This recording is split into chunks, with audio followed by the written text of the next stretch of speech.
De l'Évangile de Jésus-Christ selon saint Luc, chapitre 9, versets 1 à 6. En ce temps-là, Jésus rassembla les 12. Il leur donna pouvoir et autorité sur tous les démons, et de même pour faire des guérisons. Il les envoya proclamer le règne de Dieu et guérir les malades. Il leur dit, « Ne prenez rien pour la route, ni bâton, ni sac, ni pain, ni argent. N'ayez pas chacun une tunique de rechange. Quand vous serez reçus dans une maison, restez-y. C'est de là que vous repartirez.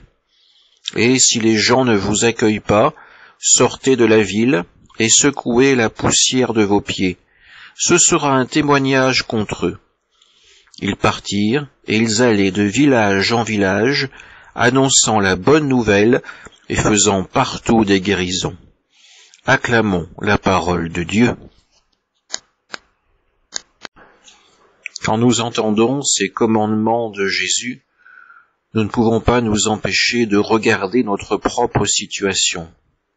Des sacs, des pains, des tuniques de rechange, nous en avons sûrement à profusion, et pourtant il nous manque le dynamisme nécessaire pour oser prendre la route et annoncer la parole de Dieu.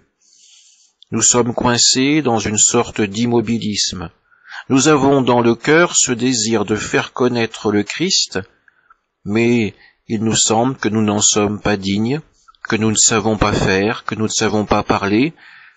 Alors, nous restons là au milieu de nos possessions, comme dans un cocon confortable, mais nous ne prenons pas le risque de parler de Jésus. Ces apôtres qui entourent le Christ osent prendre la route. Ils la prennent d'ailleurs d'une manière bien simple, bien dépouillée.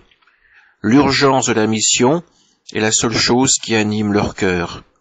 Oui, ils ont trouvé le plus beau des trésors, la plus belle des perles, la parole de Dieu et le Fils même du Créateur. Alors ceux-là, ils veulent le faire connaître au monde entier, et ils n'ont pas peur d'arpenter les chemins, de marcher vers l'inconnu, armés du bâton de la foi. À notre tour, à présent, de nous poser la question, d'oser sortir de ce cocon confortable et de prendre la route pour annoncer la parole de Dieu. Amen.